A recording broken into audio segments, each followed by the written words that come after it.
Assalamualaikum warahmatullahi wabarakatuh. Alhamdulillahilladzi 'allama bil qalam, 'allamal insana ma lam ya'lam. Wassalatu wassalamu ala asrofil anbiya'i wal mursalin wa ala alihi washabihi ajma'in, amma ba'du. Pertama-tama, marilah kita panjatkan puja dan puji syukur kita kehadirat Allah Subhanahu wa Ta'ala yang mana telah memberikan kita rahmat dan nikmat sehingga kita bisa berkumpul pada siang hari ini yang insya Allah penuh barokah. Amin. Shalawat serta salam semoga tetap tercurah limpahkan kepada junjungan kita Nabi Muhammad SAW. Baiklah teman-temanku yang saya cintai, pada siang hari ini saya akan membawakan suatu ceramah yang bertemakan Islam dan masalah remaja. Sebagaimana firman Allah Subhanahu wa Ta'ala dalam Quran surat At-Tin ayat 4-6 yang artinya sesungguhnya kami ciptakan manusia dalam sebaik-baik bentuk, kemudian kami kembalikan ia ke tempat yang serendah-rendahnya kecuali bagi orang yang beriman dan beramal soleh, maka bagi mereka pahala yang tiada putus-putusnya. Sesuai dengan misi risalahnya, Nabi Muhammad SAW diutus oleh Allah untuk memperbaiki akhlak manusia menjadi akhlak yang mahmudah, yaitu akhlak yang baik.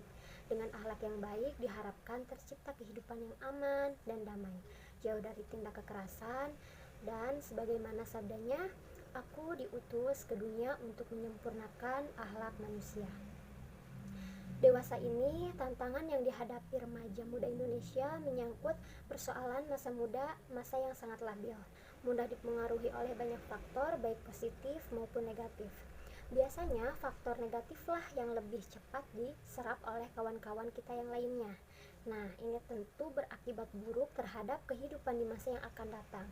Tingkah laku mereka sangat tidak terpuji. Ini tentu sangat disayangkan oleh kita yang merasa satu generasi.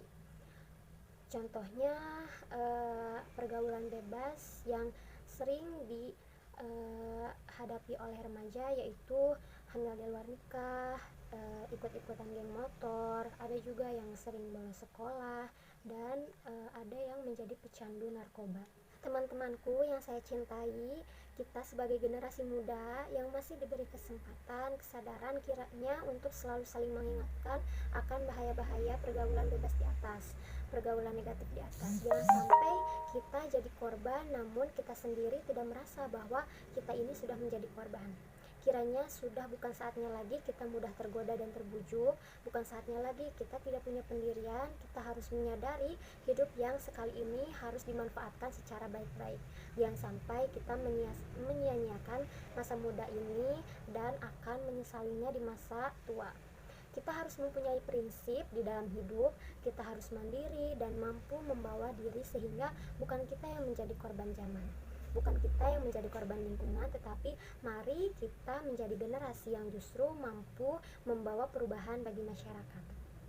Sebagai generasi muda, banyak potensi yang bisa kita kembangkan, banyak potensi yang bisa kita optimalkan, bukan untuk siapa-siapa, melainkan untuk kita sendiri, untuk kebaikan kita di masa yang akan datang.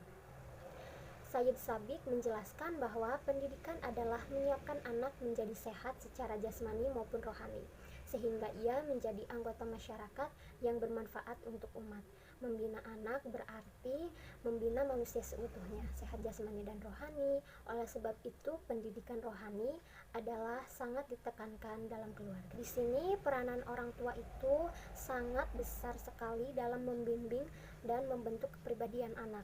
Contoh teladan pendidikan anak dalam Islam adalah sebagaimana difigurkan dalam kisah Luqman. Dalam Al-Quran, Allah berfirman dalam Quran surat Luqman ayat 17-18 yang berbunyi, A'udzubillahi minasyaitonirrajim, Bismillahirrahmanirrahim, Ya bunayya aqimis sholata wa'mur bil ma'rufi wanha 'anil munkari wasbir 'ala ma asobik, inna dzalika min azmil umur, wala tusha'ir khaddaka linnasi wala tamshi fil ardi maraha, innallaha la yuhibbu kulla mukhtalin fakhur. Artinya, hai anakku, dirikanlah sholat dan suruhlah manusia mengerjakan yang baik dan cegahlah mereka dari perbuatan yang mungkar dan bersabarlah terhadap apa yang menimpamu.